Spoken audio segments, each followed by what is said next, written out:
जय हिंद साथियों, आप सभी का स्वागत है विद्यालयपुर के इस यूट्यूब प्लेटफॉर्म पर, जिसमें हम आज फिर आपके लिए लेकर आ गए हैं महिला पर्यवेक्षक भर्ती 2025 के लिए मैराथन क्लास। और आज की क्लास में हम आपको एक्ट से संबंधित, योजनाओं से संबंधित और महिला एवं बाल विकास से संबंधित आज क्वेश्चन आपको करवाएंगे, क्योंकि हमने जो एनालाइज किया है उसके हिसाब से हमने देखा कि जो एक्ट हैं, अधिनियम हैं और जो कि योजनाएं हैं और महिला एवं बाल विकास से संबंधित क्वेश्चंस अच्छी क्वांटिटी में आ रहे हैं। तो हमने आपके लिए ये वाला टॉपिक आज की क्लास में लेकर आ गए हैं।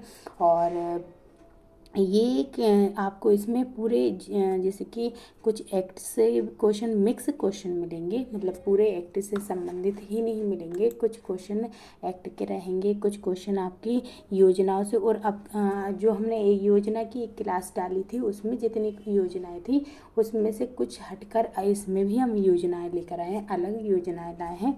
और महिला बाल विकास से संबंधित तो पूरे ही क्वेश्चन आपके लिए लेकर आए हैं।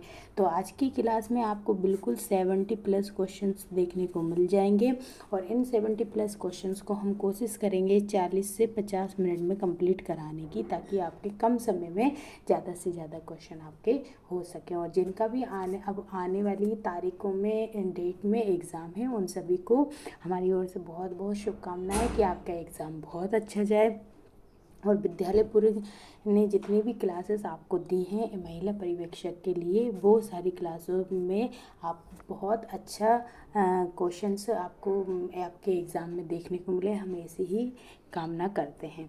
तो चलिए आज की क्लास हम स्टार्ट कर देते हैं। स्टार्ट करें क्लास, उससे पहले एक बार सभी लोग क्लास को शेयर ज़रूर कर दीजिएगा, क्लास को शेयर कीजिएगा और क्लास को शेयर ज़रूर कर दीजिएगा। और इसके अलावा क्लास, अगर हमसे न्यू स्टूडेंट या फिर कोई मैम से न्यू जुड़े हैं और उन्होंने हमारे चैनल को अभी तक सब्सक्राइब नहीं कर रखा है, तो प्लीज़ चैनल को सब्सक्राइब ज़रूर कर लीजिएगा। और क्लास पसंद आए तो क्लास को लाइक भी कर दीजिएगा। ठीक है, चलिए तो आज की क्लास हम स्टार्ट कर देते हैं। और थंबनेल में आपको देखने को मिल ही गया है आज के टॉपिक कौन कौन से रहेंगे। और तो चलिए आज की क्लास फर्स्ट स्टार्ट करते हैं। और हाँ, ये जो आपने अभी तक ICMR रिपोर्ट के हमने क्लास डाल दी है, जो कि अपडेट 2024 में जितना भी अपडेट डेटा है उससे संबंधित हमने 2020 का और 2024 दोनों अपडेट, जो 2020 की रिपोर्ट का और अपडेट किया गया है जो 2024 में है, ये दोनों की हमने आपके लिए क्वेश्चंस डाले हैं। तो बिल्कुल अभी तक अगर आपने नहीं देखी है तो बिल्कुल ये जाकर देख लीजिएगा। आपको हमारे टेलीग्राम चैनल से भी इसकी लिंक मिल जाएगी, नहीं तो फिर आप चाहें तो हमारे चैनल की प्लेलिस्ट में जाएंगे। प्लेलिस्ट में आपको जो टॉप 100 वाला महिला पर्यवेक्षक के लिए टॉप 100 वाला क्वेश्चन का जो सेक्शन मिलेगा, उसमें जाएंगे तो आपको बिल्कुल ICMR से संबंधित आपको ये वाली जो क्लास है वो मिल जाएगी। और वहीं पर आपको ये जो विटामिन की, कल हमने जो क्लास ली थी वो विटामिन से संबंधित क्लास ली थी, तो पूरा विटामिन इसमें हमने क्लियर आपको करा दिया है। इसमें थोड़ी हमने थ्योरी भी पढ़ाई है, देन उसके क्वेश्चंस आपको लग पाए हैं। तो आपने ये विटामिन्स वाली क्लास नहीं देखी है तो बिल्कुल आप ये दोनों क्लासों को टॉप 100 वाले सेक्शन में जाकर देख सकते हैं। ठीक है, चलिए तो आज की क्लास को हम स्टार्ट कर देते हैं। आई होप आप सभी लोगों ने क्लास को शेयर ज़रूर कर दिया होगा और ज़्यादा से ज़्यादा लोगों तक पहुंचाने की कोशिश करें। ठीक है, चलिए और लाइक कर दीजिएगा अगर पसंद आए तो क्लास। चलिए फर्स्ट क्वेश्चन देख लेते हैं। फर्स्ट क्वेश्चन आपकी स्क्रीन पर आ चुका है, बताएंगे। फर्स्ट क्वेश्चन आपकी स्क्रीन पर है, एक्ट से संबंधित क्वेश्चन। फर्स्ट क्वेश्चन आपका जो है एक्ट से संबंधित है, तो देख लेते हैं क्या ऑप्शन है, क्या क्वेश्चन है। देखिए, कार्यस्थल पर महिलाओं का यौन उत्पीड़न अधिनियम 2013। देखिए, महिलाओं का जो कार्यस्थल पर यौन उत्पीड़न अधिनियम कब का है, तो ये 2013 का है। और इस अधिनियम को मतलब कब अधिनियमित किया गया था, इसको कब लागू किया गया था बताइएगा।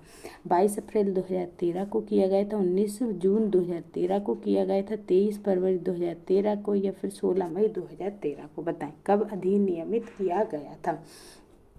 जो कार्यस्थल पर यौन उत्पीड़न अधिनियम 2013 इसको कब अधिनियमित किया गया था। सभी लोग आंसर कमेंट बॉक्स में, साथ साथ हमारे कमेंट बॉक्स में आंसर आप लिखते हुए चलेंगे। क्वेश्चन नंबर लिख दिया करें और उसके सामने जैसे क्वेश्चन नंबर फर्स्ट है तो इसका आंसर आप लिख दिया करें कि आप इसका आंसर क्या दे रहे हैं। तो इस तरीके से हम देख भी लेंगे कि कितने आंसर किस बच्चे के सही हैं।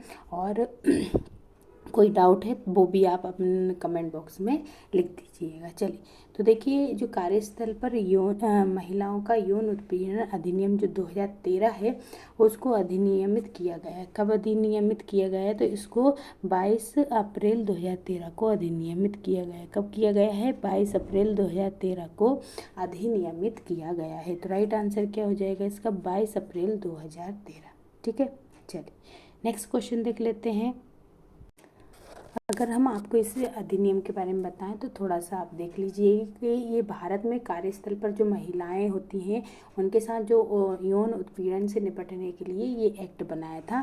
और इसके कुछ उद्देश्य भी थे, जैसे कि क्या था कि जो महिलाओं के यौन उत्पीड़न को रोकना, प्रतिबंधित करना, उसका निवारण करना, ये सब इसके अंतर्गत आता था। और इसमें ना इसकी आंतरिक एक शिकायत समिति भी होती थी। इसमें एक कौन सी समिति होती थी, तो एक आंतरिक शिकायत समिति। ठीक है, देख लेते हैं इसमें आंतरिक शिकायत समिति।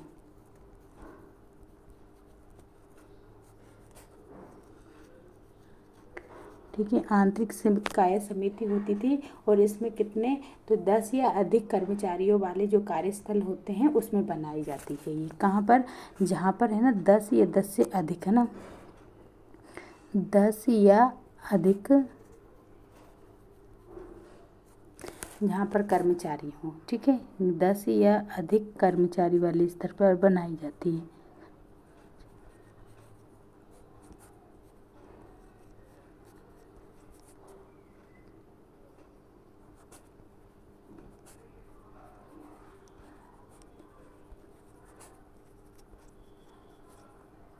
ठीक है, की जाती है, मतलब कि जो आंतरिक शिकायत समिति बनाई जाती है इसमें। और ये कहाँ पर, तो जहाँ पर 10 या इससे अधिक कर्मचारी काम करते हैं वहाँ पर कौन सी समिति बनाई जाती है, तो वहाँ पर बनाई जाती है आंतरिक शिकायत समिति बनाई जाती है। और इसके तहत फिर क्या करते हैं, अच्छा इसके अलावा स्थानीय समिति भी बनाई जाती है ना। ये स्थानीय समिति, एक और समिति बनती है, इसमें 2 समितियाँ बनती हैं। ठीक है, याद रखें, एक होती है स्थानीय समिति भी बनाई जाती है इसमें। ठीक है, स्थानीय समिति बनाई जाती है, स्थानीय समिति, शिकायत समिति। ठीक है, स्थानीय शिकायत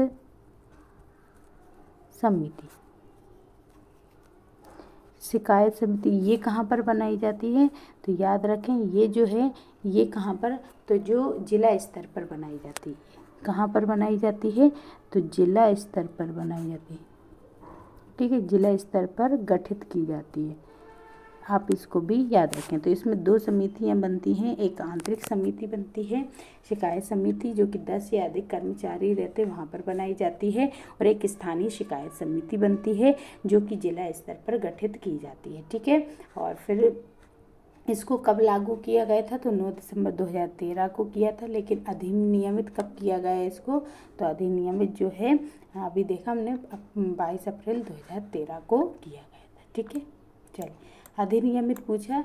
और लागू का अगर पूछते तो लागू कब किया गया था इसको, तो इसका अधिनियमित तो लिख ही दिया है हमने, लागू भी लिख देते हैं कि लागू कब किया गया था ये।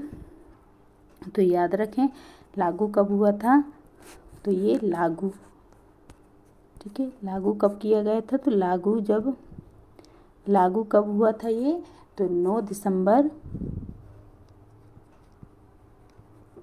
2013 को, याद रखें, है ना। अधिनियमित कब किया गया था, तो अधिनियमित जो है ये अधिनियमित कब किया गया ये, तो 22 अप्रैल 2013 को अधिनियमित किया गया। लेकिन लागू कब किया गया, तो 9 दिसंबर 2013 को इसको लागू किया गया। इसको आप याद रखिएगा। चलिए नेक्स्ट क्वेश्चन देख लेते हैं कि नेक्स्ट क्वेश्चन क्या है।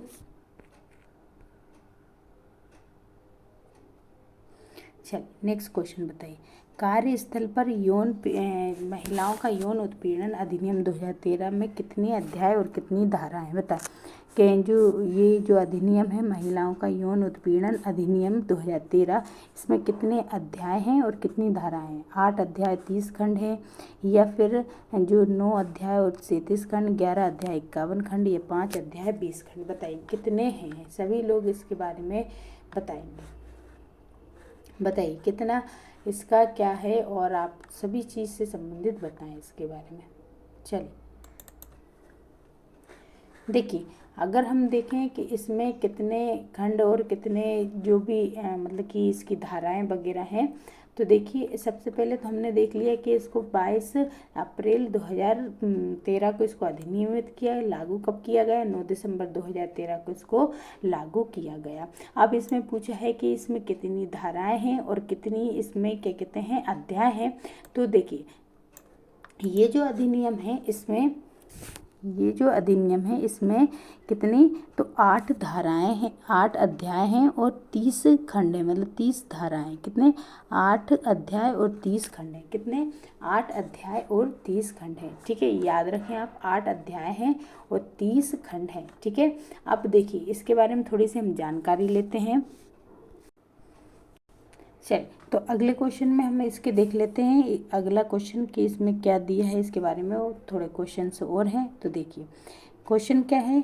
क्वेश्चन है कि कार्यस्थल पर महिलाओं का यौन उत्पीड़न अधिनियम 2013 को निम्नलिखित को कवर करता है। किसको कवर करेगा ये बताइए। ये केवल किसको कवर करता है, ये केवल कार्यस्थल वाली महिलाओं को, ये केवल आवासीय घर वाली महिलाओं, कार्यस्थल आवास दोनों पर, या फिर उपरोक्त में से कोई नहीं। बताइए किसको कवर करता है। सभी लोग आंसर लगाते हुए साथ साथ चलेंगे। कमेंट बॉक्स में भी आंसर आप लोग देते हुए साथ साथ चलिएगा।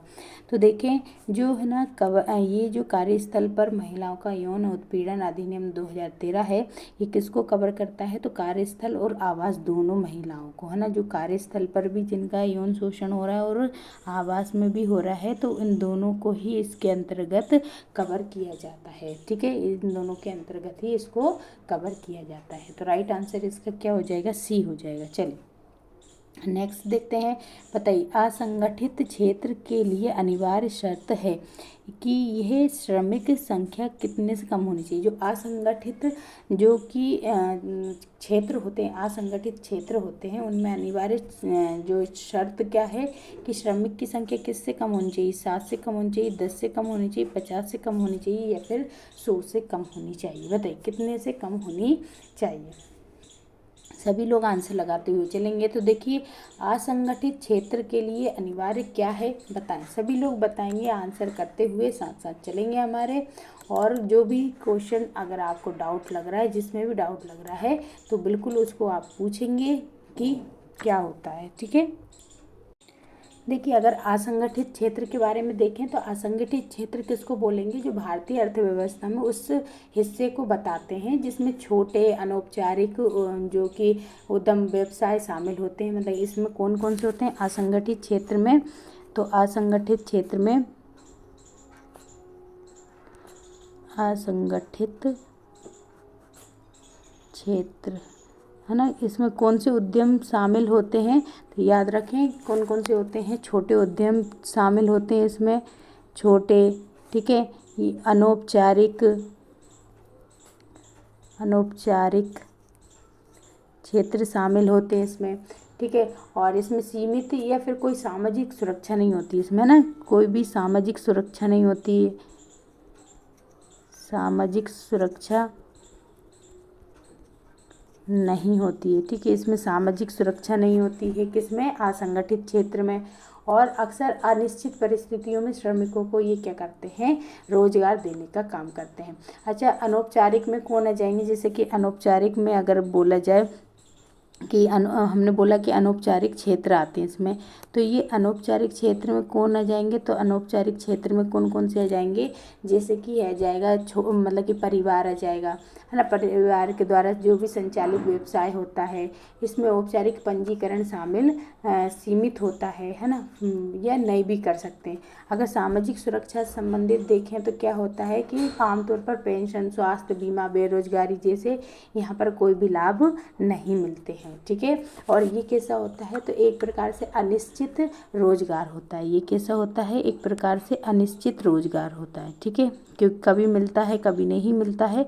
तो ये कैसा होता है, अनिश्चित रोजगार होता है, ठीक है, अनिश्चित रोजगार होता है। ये भी आप याद रखें, ठीक है।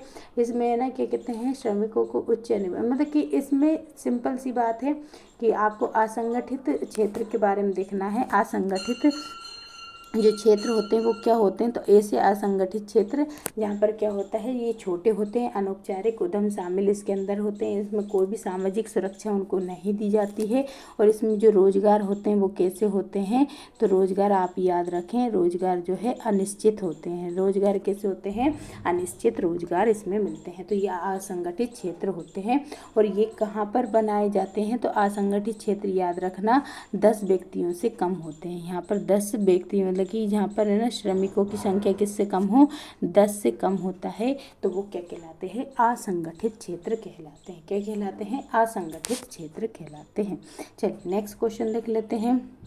बताइए, गैर सरकारी संगठनों या फिर संघों में से नियुक्ति सदस्य को आंतरिक समिति की कार्यवाही आयोजित करने के लिए किसके द्वारा, है ना, यहाँ पे किसके द्वारा ऐसी फीस या भत्ते का भुगतान किया जाता है। देखिए अभी हमने देखा था 2 प्रकार की समिति बनी थी, आंतरिक समिति और कौन सी थी, एक तो आंतरिक समिति मतलब शिकायत समिति, एक बाहरी शिकायत समिति थी। तो जिसमें से आंतरिक समिति की कार्यवाही आयोजित की जाएगी, तो वो किसके द्वारा उसमें फीस या भत्ते भुगतान किए जाएंगे, बताएं। पीड़ित महिला के द्वारा, पीठासीन अधिकारी के द्वारा, नियोक्ता के द्वारा, या आंतरिक शिकायत समिति के लिए आवंटित निधि द्वारा। बताइए किसमें किसके द्वारा जो है वो पैसे दिए जाते हैं, ठीक है, बताएं।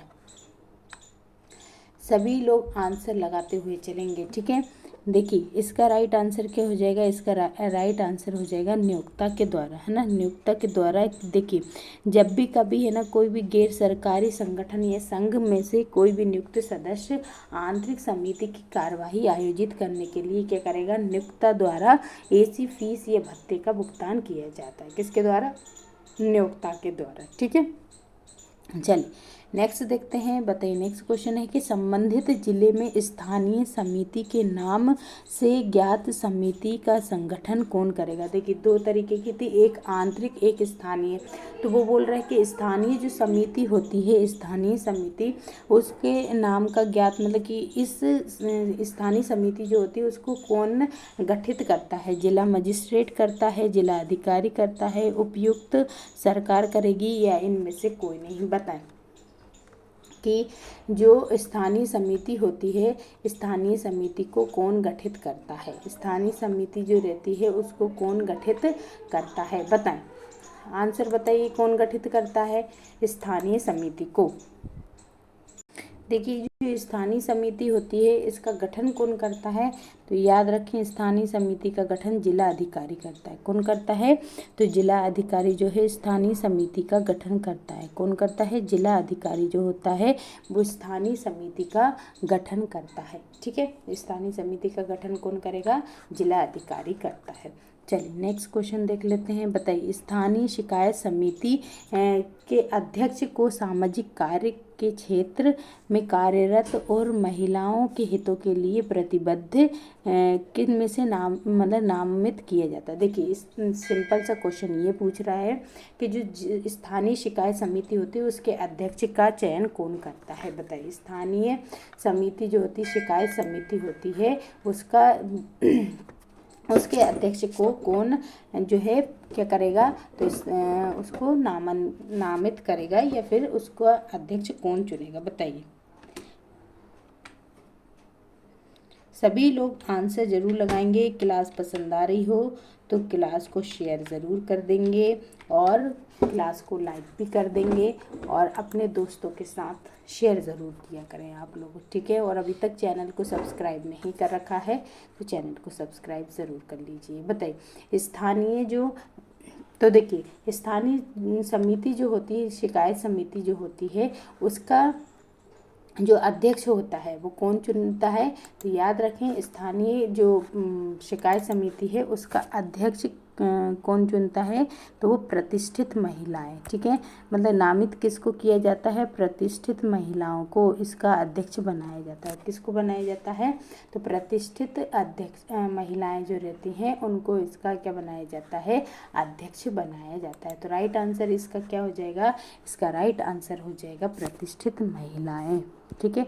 चलिए नेक्स्ट देखते हैं। बताइए कार्यस्थल पर जो महिलाएं होती हैं उनके यौन उत्पीड़न अधिनियम 2013 की धारा 8(2) में निर्दिष्ट एजेंसियों के खातों को किसके परामर्श पर बनाए रखा जाएगा और उसकी लेखा परीक्षा की जाएगी। बताएं जो कार्यस्थल पर जो महिलाओं के साथ जो यौन उत्पीड़न होता है, ठीक है, और उसमें उस अधिनियम 2013 की धारा 8(2) के निर्दिष्ट पूछा है कि किस एजेंसी को खाता बनाए रखने का जो है वो एक प्रकार से अधिकार मिलता है, तो वो कौन सा हो जाएगा, राज्य का महाधिवक्ता या राज्य का महालेखाकार या फिर राज्य सचिव या फिर इनमें से कोई नहीं। बताएं किसको मिलता है, बताएंगे सभी लोग आंसर लगाते हुए चलेंगे। देखिए हम इसका आपको आंसर बता देते हैं। तो इसका जो राइट आंसर हो जाएगा, राइट आंसर क्या हो जाएगा, तो इसका जो राइट आंसर हो जाएगा वो हो जाएगा राज्य के महालेखाकार। देखिए जो राज्य के महालेखाकार होते हैं वो क्या करते हैं कि जो कार्यस्थल पर जो महिलाएं रहती हैं, देखिए कार्यस्थल पर महिलाओं के यौन उत्पीड़न अधिनियम 2013 के अनुसार जो धारा 8(2) है ना, इस अधिनियम की धारा 8(2) जो है वो ये निर्दिष्ट करेगा कि एजेंसियों के खातों को राज्य के महालेखाकार के परामर्श पर बनाया जाएगा, ठीक है। और उसका जो भी है ना लेखा परीक्षा, मतलब कि ये जो रहते हैं राज्य के महालेखाकार, वो ही उसकी क्या करेंगे, लेखा परीक्षा करेंगे, अकाउंटिंग करेंगे, ठीक है। ऑडिटर उसको किया जाएगा, ठीक है। चलिए बताइए कार्यस्थल पर जो महिलाओं के यौन उत्पीड़न अधिनियम 2013 के अनुसार जो धारा 12(1) है, ठीक है, 12(1), 8(2) में तो एजेंसी बनाने की बात की गई थी। अब 12(1) के अंतर्गत जांच लंबित रहने के दौरान पीड़ित महिला को दी गई छुट्टी या फिर उस छुट्टी से होगी जिसकी अन्यथा हकदार होगी। बताइए किस ये, तो समवर्ती सूची के अनुसार दी जाती है, अनुवर्ती या फिर इसके अतिरिक्त या फिर इनमें से कोई नहीं। बताइए जो कार्यस्थल पर महिलाओं का यौन उत्पीड़न अधिनियम 2013 की जो धारा 12(1) के अंतर्गत जांच लंबित रहने के दौरान पीड़ित महिला को दी गई छुट्टी किस छुट्टी के मतलब कि अन्यथा हकदार होगी। बताइए सभी लोग बताएंगे, बताइए। तो देखिए आंसर क्या हो जाएगा, इसका आंसर हो जाएगा इसके अतिरिक्त, मतलब कि क्या होगा कि जो भी है ना छुट्टी, मतलब कि देखिए जब तक उसका है ना कि जांच लंबित रहने के दौरान जो पीड़ित महिला को छुट्टी दी जाती है ना, उस छुट्टी के अतिरिक्त भी इनको क्या हो जाती है, छुट्टी दी जाती है। तो राइट आंसर क्या हो जाएगा, अतिरिक्त, ठीक है। चलिए नेक्स्ट देखते हैं। नेक्स्ट क्वेश्चन क्या है कि बताइए नियोक्ता के कर्तव्यों को कार्यस्थल पर महिलाओं के यौन उत्पीड़न अधिनियम की धारा किसके अंतर्गत निपटाया जाता है, किस अध्याय के, बताइए किस अध्याय की धारा के अंतर्गत उसको निपटाया। देखिए जो नियोक्ता होते हैं जो कि कर्तव्यों के कार्यस्थल पर जो महिला यौन उत्पीड़न जो अधिनियम 2013 है उसकी धारा किस अध्याय की जो धारा है उसमें निपटारा होता है। तो देखिए अध्याय कौन सा है, तो अध्याय याद रखें 6, अध्याय 6 की जो धाराएं हैं उनके अनुसार नियोक्ता के बारे में दिया है। तो अध्याय 6 में किसके बारे में दिया है, तो नियोक्ता के बारे में दिया है, ठीक है। चलिए नेक्स्ट देखते हैं। नेक्स्ट क्वेश्चन क्या है, सभी लोग अभी तक आपने शेयर नहीं किया है क्लास को, तो सभी लोग एक बार क्लास को शेयर ज़रूर कर दीजिएगा, ठीक है। और क्लास पसंद आ रही हो तो क्लास को लाइक भी कर दीजिएगा और शेयर ज़रूर करते रहें, सभी लोग शेयर ज़रूर कर दीजिएगा। और अभी तक चैनल को सब्सक्राइब नहीं कर रखा है तो चैनल को सब्सक्राइब भी ज़रूर कर लीजिए। इसकी पीडीएफ के लिए हमारे टेलीग्राम चैनल को आप ज्वाइन कर सकते हैं, वहाँ से इसकी पीडीएफ आपको मिल जाएगी। ठीक है, चलिए नेक्स्ट देख लेते हैं कि नेक्स्ट क्या है, बताइए। चलिए नेक्स्ट देखते हैं क्या है इसका नेक्स्ट क्वेश्चन। चलिए नेक्स्ट क्वेश्चन देखते हैं, बताइए। नेक्स्ट क्वेश्चन है कि भारत में आईसीडीएस जो कार्यक्रम है ये कब स्टार्ट किया गया था, बताइए। आईसीडीएस, भारत में आईसीडीएस योजना कब लाई गई थी? ठीक है, योजना 1975 में लाई गई थी, 1985 में, या फिर 1995 में, या फिर 2000 में, बताएं। आईसीडीएस कार्यक्रम कब लाया गया था बताएंगे, सभी लोग बताएंगे। तो देखिए एकीकृत आईसीडीएस के बारे में देखें तो आईसीडीएस जो है इसका फुल फॉर्म क्या है, तो इंटीग्रेटेड चाइल्ड डेवलपमेंट स्कीम, मतलब कि एकीकृत या फिर समेकित बाल विकास सेवा इसका नाम है। और ये कब आया था, तो 2 अक्टूबर को आया था, 2 अक्टूबर 1975 को आया था, 2 अक्टूबर 1975 को ये स्कीम आई थी। इसके तहत जो है 6 सुविधाएं दी जाती हैं इसमें। ठीक है, 6 सुविधाएं दी जाती हैं, और 6 सुविधा में जैसे कि पूरक पोषण हो गया, शिक्षा, प्री स्कूल शिक्षा हो गया, एजुकेशन हो गया, और जांच सुविधा दी जाती, रेफरल सुविधा दी जाती, टीकाकरण सुविधा दी जाती है, पोषण सुविधा दी जाती है। ये सब 6 सुविधाएं इसके अंतर्गत दी जाती हैं। और ये जो है किसके अंतर्गत चलता है, तो महिला एवं बाल विकास के अंतर्गत चलता है। ये किसके अंतर्गत, ये किस मंत्रालय के अंतर्गत काम करता है, तो महिला एवं बाल विकास। ठीक है, महिला एवं बाल विकास मंत्रालय के अंतर्गत काम करता है ये। ठीक है, इसके अलावा देखें तो इसके अंतर्गत ही क्या आती हैं, तो इसके अंतर्गत जो है आंगनबाड़ी इसके अंतर्गत ही बनाई गई है ना। अंतर्गत कौन आती हैं, तो इसके अंतर्गत आंगनबाड़ी जो है, आंगनबाड़ी जो चलती हैं वो आईसीडीएस कार्यक्रम के अंतर्गत ही चलती हैं, आईसीडीएस कार्यक्रम के अंतर्गत ही आंगनबाड़ी चलती है। ठीक है, तो आप इसको भी याद रखें। तो राइट आंसर इसका क्या हो जाएगा, 1975 इसका राइट आंसर हो जाएगा। क्या हो जाएगा, 1975 इसका राइट आंसर हो जाएगा। ठीक है, चलिए नेक्स्ट क्वेश्चन देख लेते हैं, बताइए। नेक्स्ट क्वेश्चन क्या दे रखा है कि भारत सरकार का कौन सा मंत्रालय एकीकृत बाल विकास सेवा योजना को लागू करने के लिए मुख्य रूप से जिम्मेदार है। अभी हाल हमने बता दिया है, फिर भी आप बताएं कि जो एकीकृत बाल विकास सेवा योजना है वो किस मंत्रालय के अंतर्गत चलाई जाती है, तो महिला एवं बाल विकास मंत्रालय के अंतर्गत, स्वास्थ्य एवं परिवार कल्याण मंत्रालय के अंतर्गत, सामाजिक एवं न्याय और अधिकारिता मंत्रालय के अंतर्गत, या फिर शिक्षा मंत्रालय के अंतर्गत, बता। राइट आंसर क्या हो जाएगा, तो महिला एवं बाल विकास मंत्रालय के अंतर्गत। किसके अंतर्गत चलाते हैं, तो महिला एवं बाल विकास मंत्रालय के अंतर्गत। ठीक है, आंसर क्या हो जाएगा, महिला एवं बाल विकास मंत्रालय के अंतर्गत ये काम करता है। ठीक है, महिला एवं बाल विकास मंत्रालय के अंतर्गत। चलिए नेक्स्ट क्वेश्चन देखते हैं। नेक्स्ट क्वेश्चन क्या है, बताइए। बच्चों में एनीमिया से निपटने के लिए भारत में राष्ट्रीय पोषण एनीमिया प्रोफिलैक्सिस जो कार्यक्रम होता है, जिसको क्या बोलते हैं, NNAPP।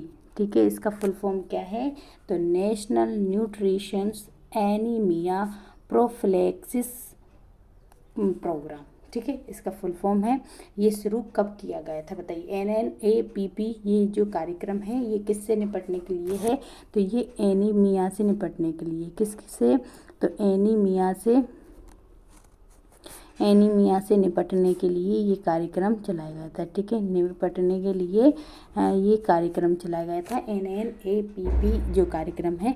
अब ये कब चलाया गया था, 1970 में चलाया गया था, 1980 में, 1990 में, या फिर 2000 में, बताइए ये कार्यक्रम कब चलाया गया था। सभी लोग आंसर बताएंगे। देखिए ये कार्यक्रम जो है कब चलाया गया था, तो ये जो कार्यक्रम है ये 1980 में चलाया गया था। कब चलाया गया था? 1980 में। तो NNAPP जो कार्यक्रम है, NNAPP कार्यक्रम जो है वो कब चलाया गया था? 1980 में चलाया गया था, और ये एनीमिया से निपटने के लिए चलाया गया था। ठीक है, चलिए नेक्स्ट क्वेश्चन देख लेते हैं। नेक्स्ट क्वेश्चन क्या है, बताइए कि राष्ट्रीय किशोर स्वास्थ्य कार्यक्रम जो है ना, राष्ट्रीय किशोर स्वास्थ्य कार्यक्रम मतलब कि RKSK, ठीक है, राष्ट्रीय किशोर स्वास्थ्य कार्यक्रम, ठीक है, राष्ट्रीय किशोर स्वास्थ्य कार्यक्रम RKSK का उद्देश्य किशोरों के स्वास्थ्य और कल्याण में सुधार करना था।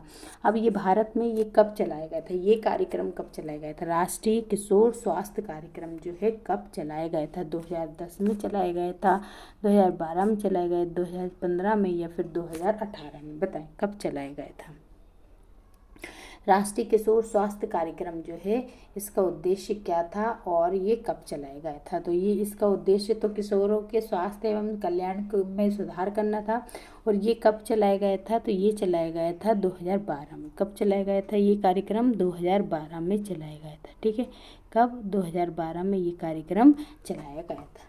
ठीक है, चलिए नेक्स्ट क्वेश्चन देख लेते हैं।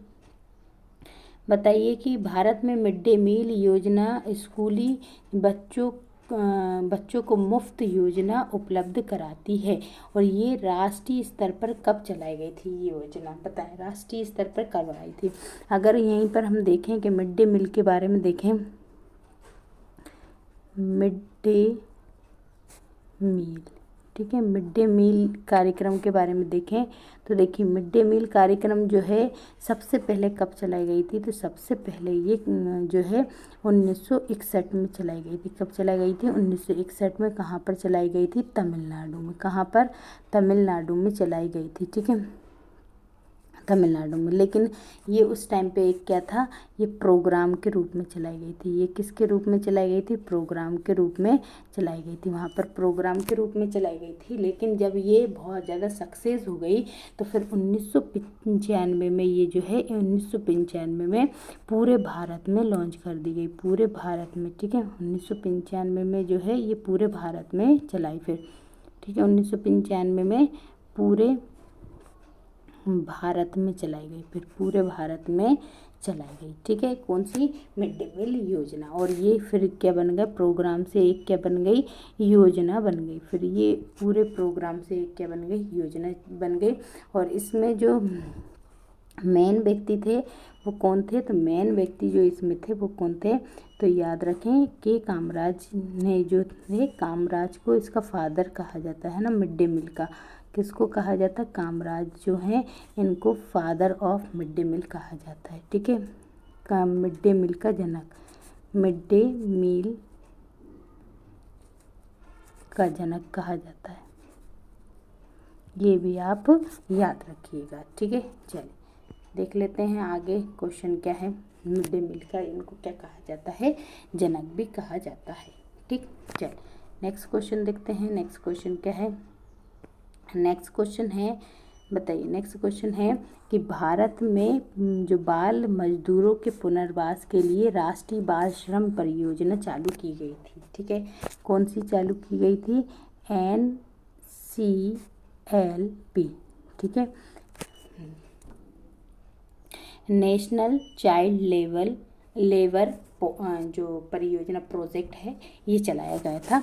अब ये योजना कब लाई गई थी बताएंगे? ये योजना कब आई थी? सभी लोग आंसर बताएंगे कि ये योजना कब लाई गई थी। तो देखें, भारत में बाल मजदूरों के पुनर्वास के लिए राष्ट्रीय बाल श्रम परियोजना चलाई गई थी। और ये कब चलाई गई थी? तो ये 1988 में आई थी। ये कब आई थी? 1988 में आई थी। ठीक है, ये कब आई थी? 1988 में आई थी। तो राइट आंसर इसका क्या हो जाएगा? 1988 इसका राइट आंसर हो जाएगा। चलिए नेक्स्ट क्वेश्चन है, बताएं भारत में बालिका समृद्धि योजना जो है बालिकाओं के विकास पर केंद्रित थी, और ये कब आई थी? बताएं बालिका समृद्धि योजना कब आई थी? 2002 में आई थी, 2005 में आई थी, 2008 में आई थी, या फिर 2010 में आई थी? सभी लोग आंसर लगाते हुए साथ साथ चलेंगे और बताएंगे कि बालिका समृद्धि योजना कब आई थी। देखिए, बालिका समृद्धि योजना के बारे में देखें तो ये कब आई थी, तो बालिका समृद्धि योजना 2002 की है। ये कब की है, तो बालिका समृद्धि योजना जो है वो 2002 की योजना है। कब की है, 2002 की योजना है बालिका समृद्धि योजना। और इस योजना के बारे में अगर हम आपको बताएं तो इस योजना के बारे में थोड़ी सी आपको जानकारी दें। अच्छा देखिए, इसमें इन्होंने ये बताया कि ये 2002 में चालू हुई। अगर वहीं पर हम देखें कि ये 2005 में कौन सी योजना चालू हुई थी, बताएं 2005 की कौन सी योजना थी, बताएंगे आप सभी लोग, आपने सभी ने कर रखा है। और 2005 में जो बालिकाओं से संबंधित ही योजना आई थी, बताएं वो कौन सी योजना थी। तो याद रखें 2005 में कौन सी आई थी, तो जो लाडली लक्ष्मी योजना आई थी। कौन सी आई थी, लाडली, ठीक है एक सेकेंड रुके, लाडली लक्ष्मी योजना आई थी। ठीक है, कब आई थी, 2005 में आई थी। और 2002 में कौन सी आई थी, बालिका समृद्धि योजना। ठीक, चलिए नेक्स्ट देखते हैं। नेक्स्ट क्वेश्चन क्या है, बताएं कि भारत में कामकाजी माताओं के लिए, बच्चों के लिए राष्ट्रीय क्रेच योजना कब लेकर आए थे। बताएं राष्ट्रीय क्रेच योजना कब आई थी, जो कि कामकाजी जो महिलाएं रहती हैं उनके लिए लेकर आए थे। तो 1976 में लाए थे, या 83 में लाए थे, या फिर 92 में लाए थे, या फिर 2007 में लाए थे। बताएं कब लाए थे, जो कामकाजी महिलाएं होती हैं उनके लिए ये योजना लाई गई थी। तो बताएं कब लेकर आए थे ये योजना। तो याद रखें, जो राष्ट्रीय क्रेच योजना जो है वो 1983 में आई थी। कब आई थी, राष्ट्रीय क्रेच योजना जो है 1983 में आई थी। और ये किसके लिए लेकर आए थे, तो ये जो कामकाजी महिलाएं होती हैं उनके लिए ये योजना लेकर आए थे। ठीक है, कब लाए थे, 1983 में। चलिए नेक्स्ट देखते हैं, बताए बेटी बचाओ बेटी पढ़ाओ अभियान कब चालू किया गया था, कब स्टार्ट किया गया था। बेटी बचाओ बेटी पढ़ाओ योजना या अभियान जो है भारत सरकार के द्वारा कब, 2013 में, 2014 में, 2015 में, या फिर 2016 में। अब बताएंगे इसका राइट आंसर क्या हो जाएगा। सभी लोग इसका राइट आंसर लगाएंगे और बताएंगे कि इसका राइट आंसर क्या हो जाएगा। तो देखिए, बेटी बचाओ बेटी पढ़ाओ योजना जो थी ये कब आई थी, तो बेटी बचाओ बेटी पढ़ाओ योजना ये 2014 में आई थी। ये कब आई थी, तो 2014 में आई थी। 2015 में इसको पूरी तरीके से लॉन्च कर दिया गया था। तो 2014 की योजना है बेटी बचाओ बेटी पढ़ाओ योजना। ठीक है, चलिए नेक्स्ट क्वेश्चन देखते हैं। बताइए प्रधानमंत्री सुरक्षित मातृत्व अभियान जो है वो कब, इसका उद्देश्य जो था कि गर्भवती महिलाओं को निःशुल्क स्वास्थ्य जांच करवाना था। तो ये कार्यक्रम कब आया था, बताएं प्रधानमंत्री सुरक्षित मातृत्व योजना जो है ये अभियान कब लाया गया था। और इसका उद्देश्य ये था कि गर्भवती जो महिलाएं हैं उनको निःशुल्क स्वास्थ्य जांच कराना इसका मेन उद्देश्य था। और ये कार्यक्रम कब लाया गया था, तो याद रखें ये कार्यक्रम 2016 में लाया गया था। ये कब आया था, ये कार्यक्रम 2016 में आया था। ठीक है, ये 2016 में ये कार्यक्रम लेकर आए थे। कौन सा, प्रधानमंत्री सुरक्षित मातृत्व योजना कब का था, तो ये 2016 का था। ठीक है, चल नेक्स्ट क्वेश्चन देखते हैं। नेक्स्ट क्वेश्चन क्या है, तो नेक्स्ट क्वेश्चन है भारत में किशोरियों के सशक्तिकरण के लिए राजीव गांधी योजना मतलब सबला योजना कब लेकर आए थे। 2010 की है, 2012 की है, 14 की है, या फिर 16 की है। सबला योजना कब की है, बताएं ये किसके, तो जो किशोरी रहती हैं उनके सशक्तिकरण के लिए राजीव गांधी सब योजना लाए थे, जिसको सबला योजना भी कहते हैं। बताएं ये कब लेकर आए थे, तो सभी लोग आंसर लगाएंगे। तो ये कब लेकर आए थे, बताएं।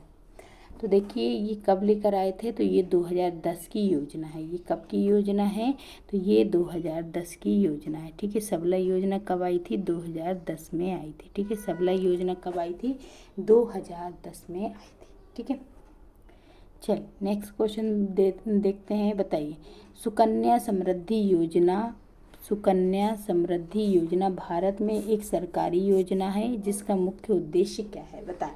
सुकन्या समृद्धि योजना जो है वो भारत में एक सरकारी योजना है जिसका मुख्य उद्देश्य क्या है?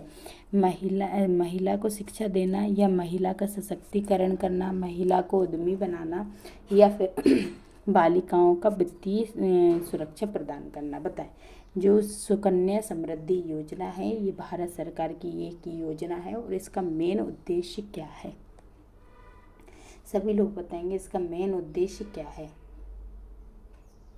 देखिए, तो इसका मेन उद्देश्य क्या है, तो ये याद रखें, सुकन्या समृद्धि योजना का मेन उद्देश्य ये है कि जो बालिकाएं हैं उनको वित्तीय सुरक्षा प्रदान करना। क्या है? उनको वित्तीय सुरक्षा प्रदान करना इसका मेन उद्देश्य है। इसका मेन उद्देश्य क्या है कि जो कन्याएं होती हैं उनको वित्तीय सुरक्षा प्रदान करना इसका मेन उद्देश्य होता है। ठीक है, चलिए। अभी तक अगर क्लास को आप लोगों ने शेयर नहीं किया है तो सभी से निवेदन है कि आप लोग क्लास को शेयर ज़रूर कर दीजिएगा, क्लास को लाइक भी कीजिएगा और ज़्यादा से ज़्यादा दोस्तों के साथ आप क्लास को शेयर ज़रूर करें। और चैनल को अभी तक सब्सक्राइब नहीं कर रखा है तो चैनल को सब्सक्राइब ज़रूर कर लें। चलिए बताइएगा, नेक्स्ट क्वेश्चन देख लेते हैं। नेक्स्ट क्वेश्चन क्या है? तो नेक्स्ट क्वेश्चन है, भारत में बुजुर्गों की स्वास्थ्य देखभाल के लिए राष्ट्रीय कार्यक्रम किस वर्ष से शुरू किया गया था? बताएं। भारत में बुजुर्गों की स्वास्थ्य की देखभाल के लिए जो राष्ट्रीय कार्यक्रम था वो कब चालू किया गया था? 2008 में, 2010 में, 2012 में, या फिर 2014 में? बताएंगे सभी लोग के जो बुजुर्गों के स्वास्थ्य के लिए कार्यक्रम चालू किया गया था तो वो कब किया गया था? तो राइट आंसर इसका क्या हो जाएगा? 2010 में। ठीक है, 2010 में बुजुर्गों के लिए कार्यक्रम स्टार्ट किया गया था। कौन सा?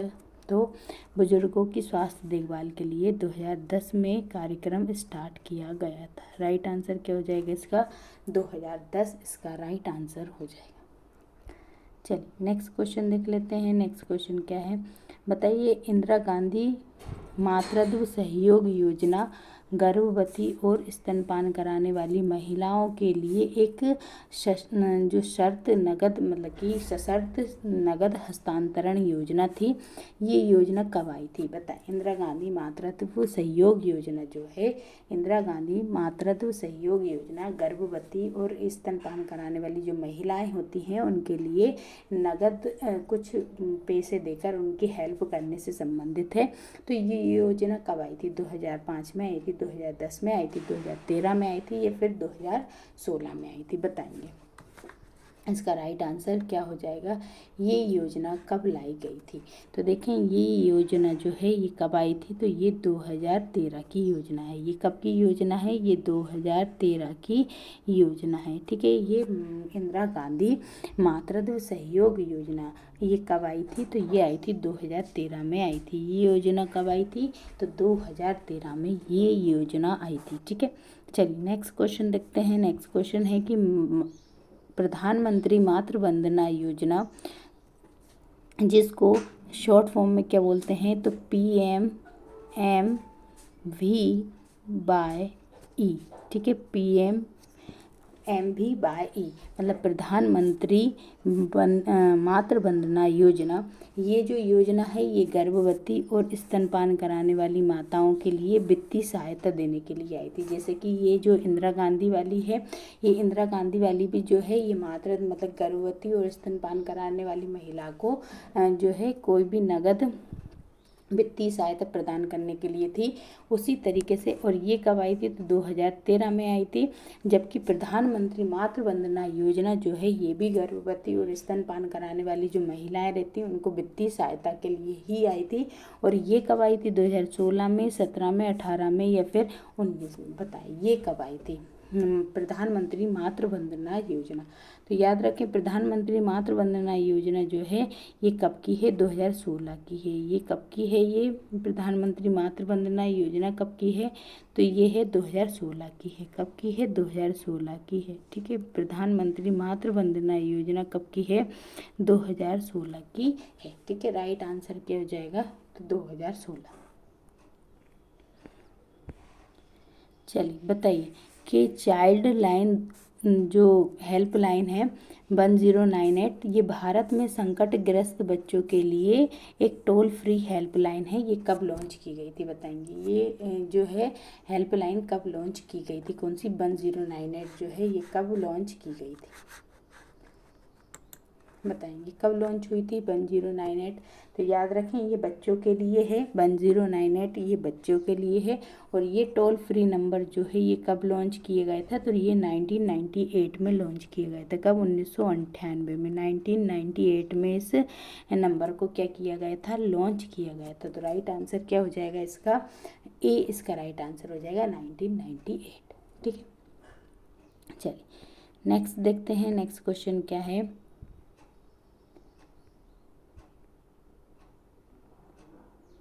चलिए बताइए, नेक्स्ट क्वेश्चन है कि बच्चों के लिए राष्ट्रीय कार्य योजना, बच्चों के लिए कौन सी राष्ट्रीय कार्य योजना जो है ये कब लाई गई थी? ये बच्चों के लिए राष्ट्रीय कार्य योजना कब आई थी बताएंगे? सभी लोग बताएंगे बच्चों के लिए राष्ट्रीय कार्य योजना जो है ये कब लेकर आए थे, है ना। और ये क्या है? एक नीतिगत पहल थी जिसका उद्देश्य ये था कि बच्चों के अधिकारों और हकों को सुनिश्चित करना, है ना। बच्चों के अधिकारों और उनके हकों को सुनिश्चित करना इसका क्या था? इसका उद्देश्य था। और ये कब लॉन्च की गई थी? 2005, 6, 12 या 16? तो देखिए ये जो बच्चों के लिए राष्ट्रीय कार्य योजना जो है, बच्चों के लिए राष्ट्रीय कार्य योजना ये कब लॉन्च की गई थी? तो याद रखें ये 2006 में लॉन्च की गई थी। कब ये लॉन्च की गई थी? 2006 में इसको लॉन्च किया गया था।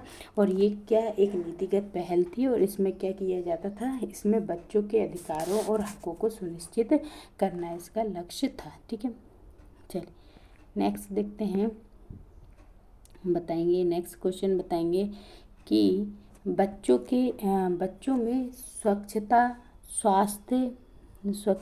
स्वास्थ्य और सफाई सुनिश्चित करने के लिए भारत स्वच्छता जो राष्ट्रीय बाल स्वच्छता मिशन शुरू किया गया था। ये कब किया गया था बता? देखिए बच्चों में स्वच्छता, स्वास्थ्य और सफाई सुनिश्चित करने के लिए राष्ट्रीय बाल स्वच्छता मिशन चालू किया गया था। वो कब? 2013 में, 2014 में, 2015 में या फिर 2016 में? बताएंगे ये कब लॉन्च किया गया था? आंसर लगाते हुए चलेंगे। तो देखिए ये जो बालकों के लिए स्वच्छता मतलब कि जो राष्ट्रीय बाल स्वच्छता मिशन चलाया गया था ये कब चलाया गया था? 2014 में चलाया गया था। ये कब चलाया गया था? 2014 में चलाया गया था। स्वच्छता के लिए जो स्वच्छ भारत मिशन है ये भी 2 अक्टूबर 2014 में लॉन्च किया गया था। और राष्ट्रीय बाल स्वच्छता मिशन भी 2014 का ही है। राष्ट्रीय बाल स्वच्छता मिशन भी कब का है? 2014 का ही है। ठीक है, राइट आंसर 2014 हो जाएगा। चलिए नेक्स्ट देखते हैं। बताएंगे कि कुपोषण और उससे संबंधित योजनाएं, जो कुपोषण और उससे संबंधित स्वास्थ्य समस्याओं के समाधान के लिए भारत में पोषण अभियान या फिर राष्ट्रीय पोषण मिशन शुरू किया गया था। ये कब किया गया था बताएं? राष्ट्रीय पोषण मिशन जो है ये कब स्टार्ट किया गया था बताएं? राष्ट्रीय पोषण मिशन जो है कब स्टार्ट किया गया था? 2016 में, 2017 में, 2018 में या फिर 2019 में? बताएंगे। राष्ट्रीय पोषण मिशन, ठीक है, राष्ट्रीय पोषण मिशन पूछ रहे हैं कि राष्ट्रीय पोषण मिशन कब स्टार्ट किया गया था? राष्ट्रीय पोषण मिशन कब स्टार्ट किया गया था? तो देखिए राष्ट्रीय पोषण मिशन कब स्टार्ट किया गया था? तो राष्ट्रीय पोषण मिशन जो है ये 2018 में स्टार्ट किया गया था। कब स्टार्ट किया गया था? 2018 का है। राष्ट्रीय पोषण मिशन जो है ये कब का है? तो 2018 का है। ठीक है, 2018 का क्या है? राष्ट्रीय पोषण मिशन जो है 2018 का है। अगर राष्ट्रीय पोषण संस्थान के बारे में देखें तो देखिए एक सेकेंड रुके। अगर देखें कि राष्ट्रीय पोषण संस्थान इसकी स्थापना कब हुई थी? तो राष्ट्रीय पोषण जो संस्थान है इसकी, जो जिसे निन कहते हैं, इसकी स्थापना कब हुई थी? तो याद रखें, इसकी स्थापना जो है 1918 में हुई थी। कब हुई थी? 1918 में निन की स्थापना हुई थी। ये भी याद रखें ना, ये राष्ट्रीय पोषण मिशन से संबंधित है। ये वाला क्वेश्चन आ गया था, इसलिए हमने आपको ये करा दिया। ठीक है, चलिए नेक्स्ट क्वेश्चन देख लेते हैं। नेक्स्ट क्वेश्चन क्या है बताएं। चलिए बताइए, भारत में नई जो शिक्षा नीति है, भारत की नई शिक्षा नीति 2020 में आई थी और इसका उद्देश्य शिक्षा को बदलना और इसे अधिक समग्र बनाना। अब ये जारी कब की गई थी? देखिए, शिक्षा नीति तो कब की आई थी? 2020 में आई थी, लेकिन इसको है ना क्या कहते हैं, जारी कब किया गया था? 2019 में, 2020 में, 2021 में या फिर 2022 में? तो जो इसकी नई शिक्षा नीति ये किस पे काम करती है बताएंगे। सभी लोग आंसर लगाते हुए चलेंगे। 2+3+3+5 पे काम करती है ये। ठीक है, और ये जो है शिक्षा नीति 2020 की है, लेकिन ये आई कब थी? तो 2020 में ही इसको लॉन्च कर दिया गया था। कब कर दिया गया था? 2020 में ही इसको लॉन्च कर दिया गया था। ठीक है, चलिए नेक्स्ट क्वेश्चन देख लेते हैं। नेक्स्ट क्वेश्चन क्या है? नेक्स्ट क्वेश्चन है कि बताइए, किशोर वैज्ञानिक प्रोत्साहन योजना, जो किशोर वैज्ञानिक प्रोत्साहन योजना है, ये भारत में छात्रों को शोध करियर अपनाने के लिए प्रोत्साहित करने के लिए एक छात्रवृत्ति कार्यक्रम है। तो ये कब लॉन्च किया गया था बताएं? जो कि किशोर वैज्ञानिक प्रोत्साहन योजना है, इसके अंतर्गत जो कि मतलब कि बच्चों को करियर शोध में करियर बनाने के लिए क्या करता है? तो ये राशि देता है, और ये क्या करेगा? राशि देता है, छात्रवृत्ति देता है। तो ये पूछ रहा है कि ये कार्यक्रम जो है ये कब लॉन्च किया गया था बताएं? ये कार्यक्रम जो है कब लॉन्च किया गया था? 1999 में किया गया था, 2000 में किया गया था, या फिर बताएं आप कि ये जो है ये कार्यक्रम जो है ये 2001 या 2002 में लॉन्च किया गया था? बताएंगे आप। तो देखिए, ये योजना कब लाई गई थी? तो याद रखें, जो कि किशोर वैज्ञानिक प्रोत्साहन योजना है, ये कब लॉन्च की गई थी? तो ये 1999 में की गई थी। कब की गई थी? 1999 में ये योजना आई थी। कौन सी? किशोर वैज्ञानिक प्रोत्साहन योजना। और इसके अंतर्गत शोध करियर अपनाने के लिए मतलब बच्चों को छात्रवृत्ति दी जाती है, ताकि वो जो कि रिसर्च में वैज्ञानिक बनने में उनको प्रोत्साहन मिले। ठीक है, चलिए नेक्स्ट देखते हैं। बताइए, भारत में प्रगति छात्रवृत्ति योजना का उद्देश्य जो कि बालिकाओं और को छात्रवृत्ति प्रदान करता है, ये कब शुरू की गई थी बताएं? प्रगति छात्रवृत्ति योजना कब चालू की गई थी? और इसका उद्देश्य ये था कि जो बालिकाएं होती हैं उनको छात्रवृत्ति देना इसका उद्देश्य था। और ये कब लॉन्च की गई थी? 2014 में, 2015 में, 2016 में या फिर 2017 में? बताएं। तो देखिए, ये कब लॉन्च की गई थी? ये की गई थी 2015 में। कब लॉन्च की गई थी ये? तो 2015 में ये लॉन्च की गई थी। ठीक है, कब की गई थी? 2015 में इसको लॉन्च किया गया था। ठीक है, 2015 में इसको क्या किया गया था? लॉन्च किया गया था। चलिए नेक्स्ट देखते हैं। बताएं कि प्रधानमंत्री आवास योजना ग्रामीणों के लिए प्रधानमंत्री आवास योजना चालू की गई थी, ये कब शुरू की गई थी बताएं? 2014 में, 15 में, 16 में, 17 में? और इसका उद्देश्य ये था कि ग्रामीण क्षेत्रों में सभी को क्या हो? आवास प्राप्त हो। तो इसका उद्देश्य ये था। अब बताइए कि ये योजना प्रधानमंत्री आवास ग्रामीणों के लिए आवास योजना जो है वो कब स्टार्ट की गई थी? राइट आंसर इसका क्या हो जाएगा? 2015 में लॉन्च की गई थी। कब की गई थी? 2015 में इसको लॉन्च किया गया था। कब किया गया था? 2015 में इसको लॉन्च किया गया था, प्रधानमंत्री आवास योजना ग्रामीण वालों के लिए। ठीक है, चलिए नेक्स्ट देख लेते हैं। नेक्स्ट क्वेश्चन क्या हो जाएगा?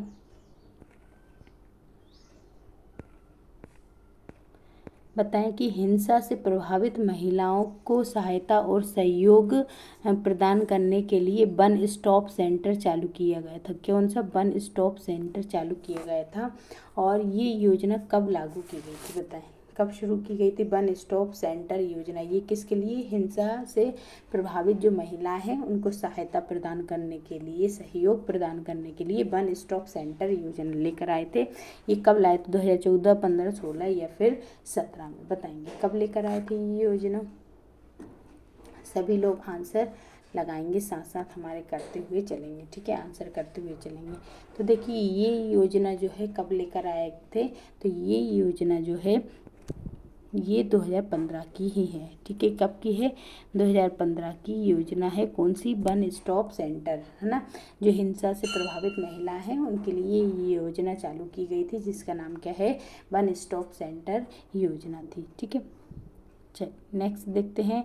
नेक्स्ट क्वेश्चन है कि राष्ट्रीय वयोश्री योजना का उद्देश्य बीपीएल श्रेणी से संबंधित वरिष्ठ नागरिकों को शारीरिक सहायता और जो है उपकरण, सहायक उपकरण प्रदान करना था, ठीक है। ये योजना कब चालू की गई थी? देखिए जो राष्ट्रीय वयोश्री योजना है इसके अंतर्गत जो बीपीएल धारक हैं उनमें जो भी वरिष्ठ नागरिक होते हैं, बाई चांस अगर उनकी शारीरिक सहायता के लिए, जैसे कि कोई भी अगर हैंडीकैप है, जैसे कोई है ना पैर से विकलांग है, तो उनको जो पैर की जो लगाकर चलने वाली जो रहती है सपोर्टिंग, वो दी जाती है। तो ऐसे कई भी और भी जो सामग्री दी जाती हैं, या 3 व्हीकल वाली जो साइकिल होती है वो दी जाती है। तो बताइए ये किस ये जो योजना है, ये सब जो उपकरण है, सहायक उपकरण, वो राष्ट्रीय वयोश्री योजना के तहत दिए जाते हैं। अब ये राष्ट्रीय वयोश्री योजना जो है ये कब लॉन्च की गई थी? तो याद रखें ये 24 मार्च 2017 को लॉन्च की गई थी। कब की गई थी? तो 24 मार्च 2017 को इसको लॉन्च किया गया था। कब किया गया था? 24 मार्च 2017 को राष्ट्रीय वयोश्री योजना लॉन्च की गई थी, ठीक है। चलिए नेक्स्ट क्वेश्चन देख लेते हैं। नेक्स्ट क्वेश्चन क्या है? नेक्स्ट क्वेश्चन है, बताएंगे नेक्स्ट क्वेश्चन कि किस योजना का उद्देश्य सरकारी अस्पतालों में माता और नवजात शिशुओं को मुफ्त स्वास्थ्य सेवा प्रदान करना था? बताएं कि इसमें कौन सी योजना है जिसके तहत सरकारी अस्पताल में माताओं को और शिशुओं को मुफ्त स्वास्थ्य सेवा देना था? तो जननी सुरक्षा योजना के तहत, जननी शिशु सुरक्षा योजना के तहत, या एकीकृत बाल विकास योजना के तहत, या फिर इंदिरा गांधी मातृत्व योजना के तहत? बताएं किस योजना के तहत दिया जाता था? तो देखिए ये जो योजना है ये कौन सी योजना है? तो ये योजना है जननी शिशु सुरक्षा योजना। कौन सी है? जननी शिशु सुरक्षा योजना जो है इसके तहत क्या किया जाता था? तो इसके तहत जो अस्पतालों में माता और नवजात शिशु को मुफ्त स्वास्थ्य सेवा दी जाती थी। किसके तहत? तो जननी शिशु सुरक्षा कार्यक्रम के तहत। किसके तहत? जननी जो शिशु सुरक्षा कार्यक्रम के तहत दी जाती थी, ठीक है। किसको? तो माता और नवजात को, ठीक है। चलिए नेक्स्ट क्वेश्चन देख लेते हैं। नेक्स्ट क्वेश्चन है कि एकीकृत बाल विकास सेवा जो ICDS योजना है उसकी प्राथमिक उद्देश्य क्या है? उसका प्राथमिक उद्देश्य क्या है? लड़कियों को उच्च शिक्षा प्रदान करना, नवजात शिशुओं के लिए मुफ्त टीकाकरण करना, या 6 वर्ष से कम आयु के बच्चों को पोषण, स्वास्थ्य एवं पूर्व विद्यालय शिक्षा प्रदान करना, या फिर कामकाजी माताओं को वित्तीय सहायता प्रदान करना? बताएं। इसमें पूछा है कि ICDS का मेन टारगेट क्या था? ICDS जो कार्यक्रम लॉन्च किया गया था उसका मेन उद्देश्य क्या था, है ना।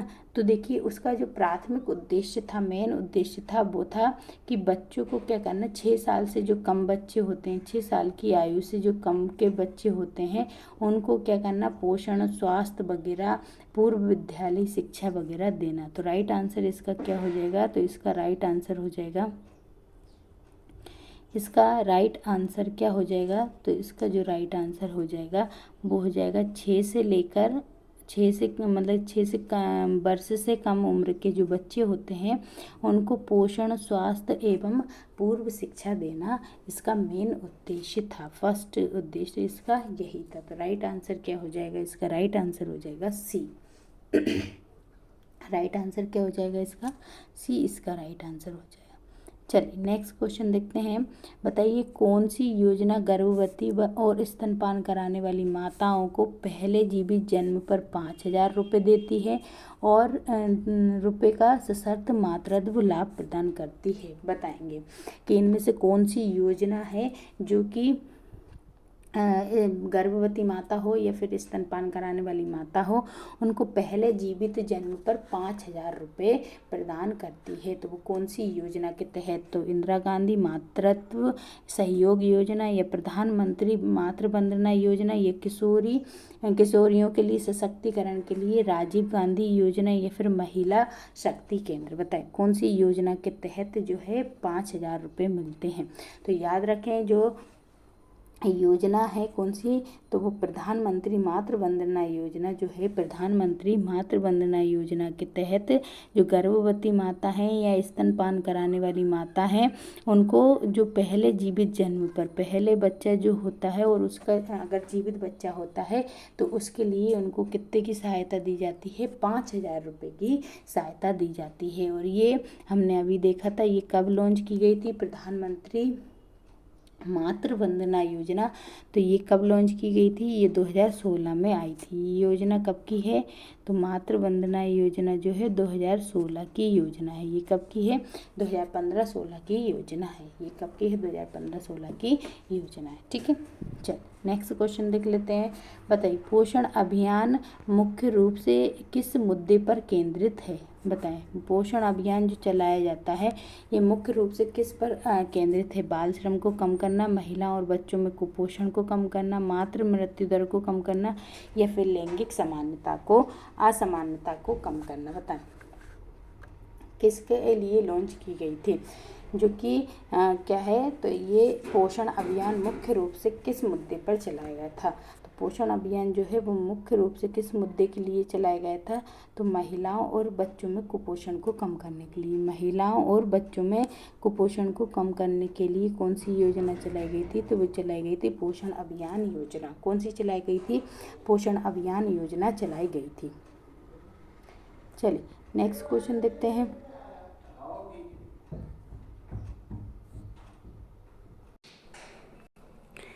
बताइए किस पहल का उद्देश्य किशोरियों के पोषण एवं स्वास्थ्य की स्थिति में सुधार करने के लिए, उन्हें सशक्त बनाने के लिए कौन सी योजना चलाई गई थी? बताइए कि इनमें से कौन सी योजना है जिसका उद्देश्य था कि किशोरियों में पोषण एवं स्वास्थ्य की स्थिति में सुधार करना।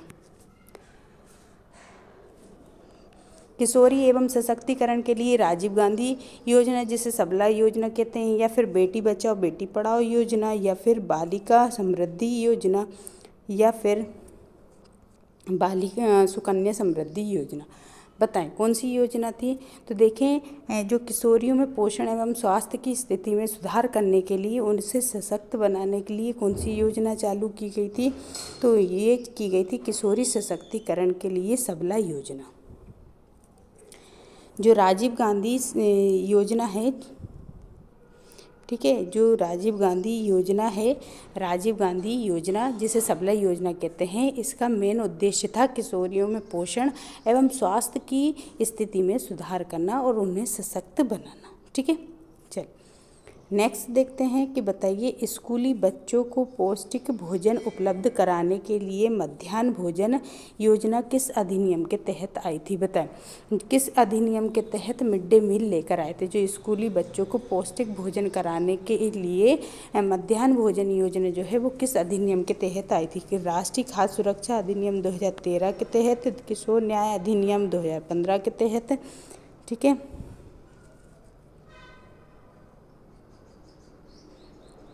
ठीक है। या फिर बाल श्रम निषेध और विनियम अधिनियम 1986 के तहत, या फिर शिक्षा का अधिकार अधिनियम 2009 के तहत। बताइए कौन से अधिनियम के तहत उनको पौष्टिक भोजन उपलब्ध कराने के लिए कौन से अधिनियम के तहत मध्याह्न भोजन योजना चलाई गई थी। तो राइट आंसर इसका क्या हो जाएगा, किस अधिनियम के तहत। तो याद रखें राष्ट्रीय खाद्य सुरक्षा अधिनियम के तहत, है ना। राष्ट्रीय खाद्य सुरक्षा, जो राष्ट्रीय खाद्य सुरक्षा अधिनियम है, राष्ट्रीय खाद्य सुरक्षा अधिनियम 2013 के तहत पौष्टिक भोजन उपलब्ध कराने के लिए मध्याह्न भोजन योजना मतलब कि लेकर आए थे। कौन से राष्ट्रीय खाद्य सुरक्षा अधिनियम 2013 के तहत लेकर आए थे। चलिए नेक्स्ट क्वेश्चन देखते हैं। बताइए कौन सी योजना जो है बालिका शिक्षा को बढ़ावा देती है और भारत में कन्या भ्रूण हत्या को रोकने का लक्ष्य रखती है।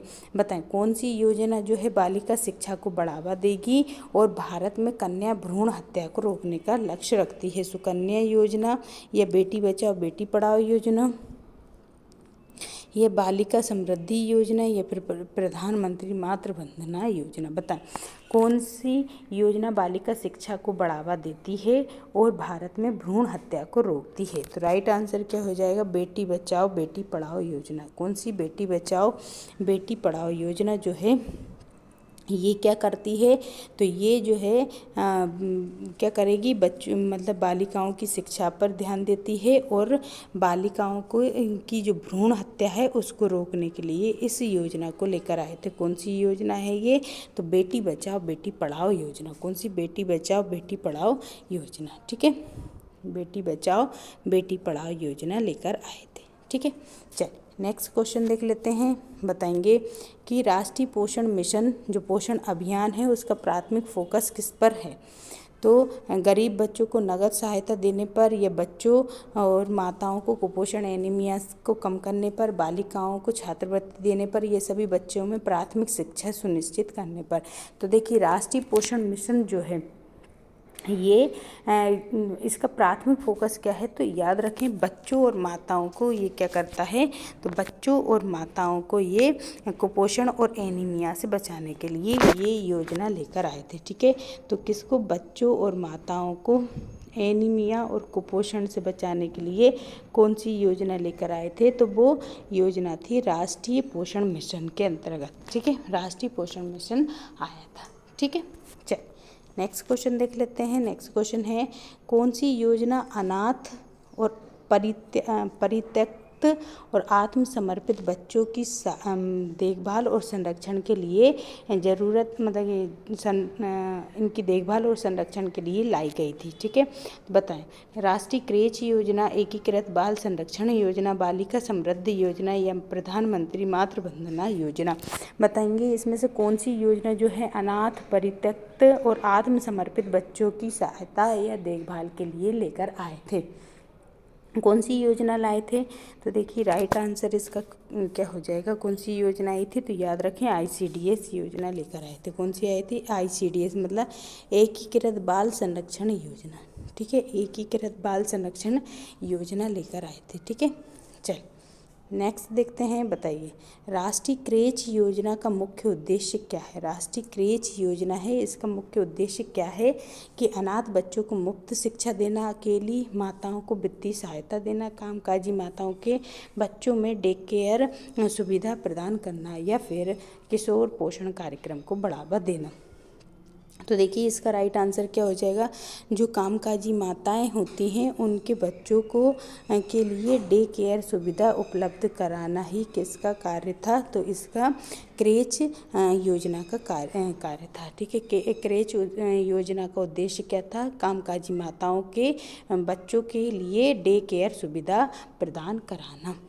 ठीक है, चलिए नेक्स्ट क्वेश्चन देखते हैं। नेक्स्ट क्वेश्चन क्या है, नेक्स्ट क्वेश्चन है कि किस योजना के तहत किस योजना के तहत आर्थिक रूप से कमज़ोर वर्ग की लड़कियों को उनकी शिक्षा के लिए नगद लाभ प्रदान किया जाता है। बताएं कौन सी योजना है जिसके तहत आर्थिक रूप से कमज़ोर जो लड़कियां होती हैं उनकी शिक्षा के लिए उन्हें नगद लाभ दिया जाता है? बेटी बचाओ बेटी पढ़ाओ में, बालिका समृद्धि योजना में, सुकन्या समृद्धि योजना में, या फिर राष्ट्रीय बाल श्रम योजना में? तो याद रखें ये जो बालिका समृद्धि योजना है कौन सी है?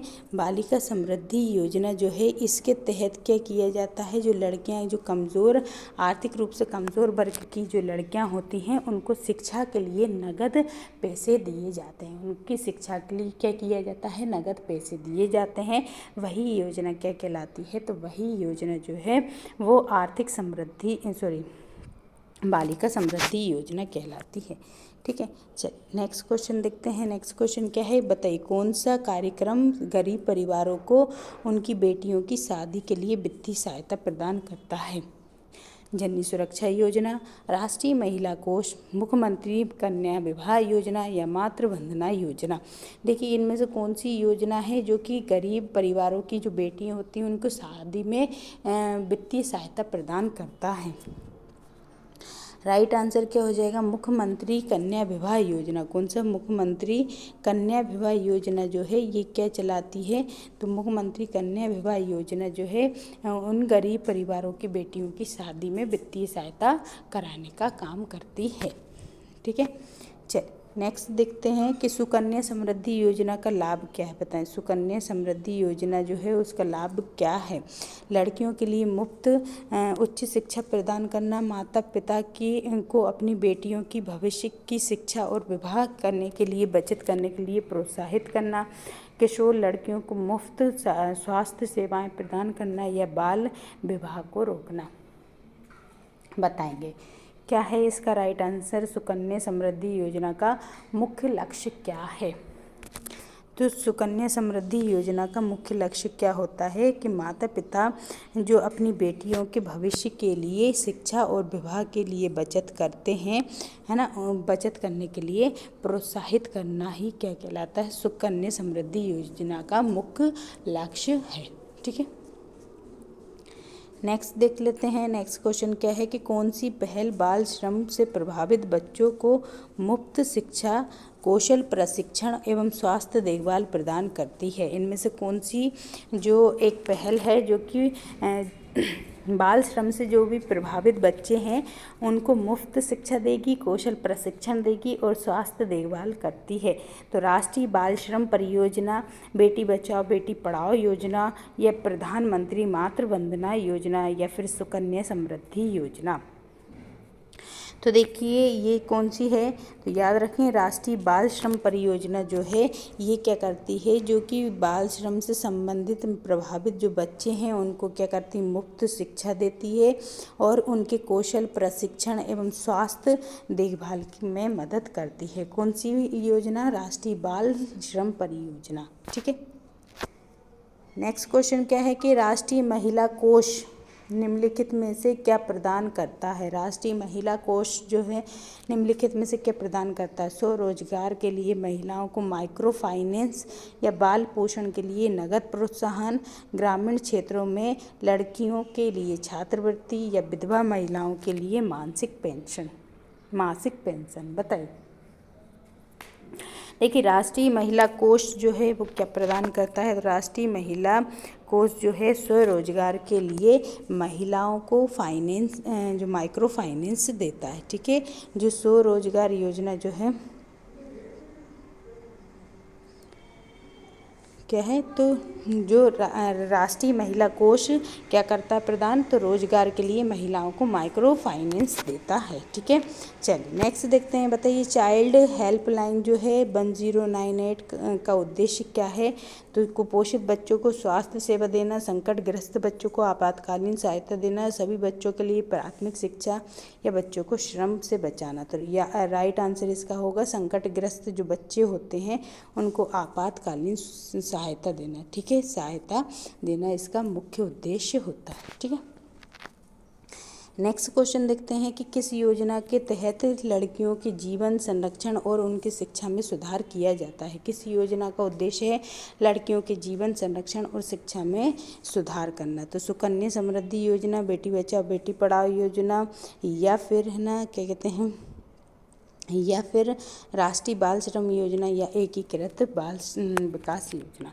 तो देखिए कौन सी योजना है जिसमें लड़कियों को क्या मिल रही है, जीवन संरक्षण मिल रहा है, उनका शिक्षा का में सुधार हो रहा है। तो ये सब किस में होता है, तो बेटी बचाओ बेटी पढ़ाओ योजना के तहत। कौन सा, बेटी बचाओ बेटी पढ़ाओ योजना के तहत। नेक्स्ट देखते हैं नेक्स्ट क्वेश्चन क्या है। तो नेक्स्ट क्वेश्चन क्या है कि किशोरी शक्ति योजना का मुख्य रूप से किस पर केंद्रित है। किशोरी शक्ति योजना जो है मुख्य रूप से किस पर केंद्रित है। किशोरियों के लिए कौशल विकास पोषण पर, या महिलाओं को माइक्रो फाइनेंस पर, या उपलब्ध कराना, या बच्चों में निःशुल्क स्वास्थ्य देखभाल प्रदान करना, या संस्थागत प्रसव को बढ़ाना। तो किशोरी शक्ति योजना जो है वो किस पर है, तो याद रखें किशोरियों में कौशल का विकास करना और पोषण देना, ये किसका काम है, किशोरी शक्ति योजना का कार्य है। नेक्स्ट है कि राष्ट्रीय बाल स्वास्थ्य कार्यक्रम जो है उसका मुख्य उद्देश्य क्या है। राष्ट्रीय बाल स्वास्थ्य कार्यक्रम जो है इसका मुख्य उद्देश्य क्या है, बच्चों के लिए निःशुल्क स्वास्थ्य जांच एवं उपचार उपलब्ध कराना, गर्भवती महिलाओं को वित्तीय सहायता प्रदान करना, या ग्रामीण बच्चों के लिए छात्रवृत्ति प्रदान करना, या प्राथमिक शिक्षा में लैंगिक समानता सुनिश्चित करना। तो जो राष्ट्रीय स्वास्थ्य कार्यक्रम का मुख्य उद्देश्य क्या है, तो याद रखें बच्चों के लिए मुफ्त शिक्षा देना, ठीक है, बच्चों के लिए मुफ्त स्वास्थ्य जांच एवं उपचार देना, ठीक है। राइट आंसर क्या हो जाएगा, बच्चों के लिए निःशुल्क स्वास्थ्य जांच एवं उपचार देना इसका मुख्य उद्देश्य था, ठीक है।